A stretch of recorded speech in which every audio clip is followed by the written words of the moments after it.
Ilang sanggol sa Dagupan City na bakunahan bilang bahagi ng National Immunization Week. Yan at iba pang balita sa pagtutok ni CJ Turida.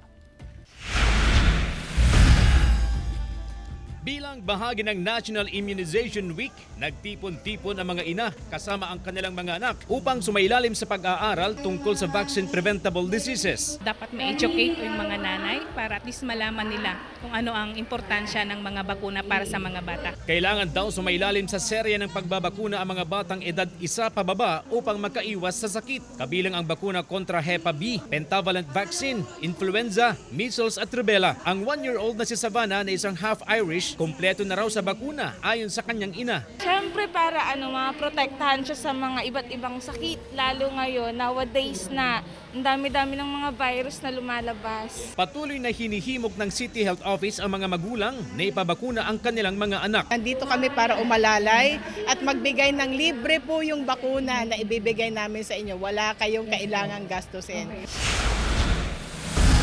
Samantala, 50 children with special needs ang nabigyan ng regalo mula sa Pendro Ilocos Sur at Sendro Tagudin. Isinagawa ang pagbibigay ng regalo sa mga batang Juana sa Tagudin Integrated School sa Barangay Del Pilar. Bukod sa hygiene kits, tumblers at laruan, nabigyan din ng pagkain ang mga bata. Patunay raw ito na hindi lang pangkalikasan ng DENR. May puso rin daw upang abutin ang mga komunidad at magbigay ng tulong sa mga nangangailangan. CJ Torida, One North, Central Luzon.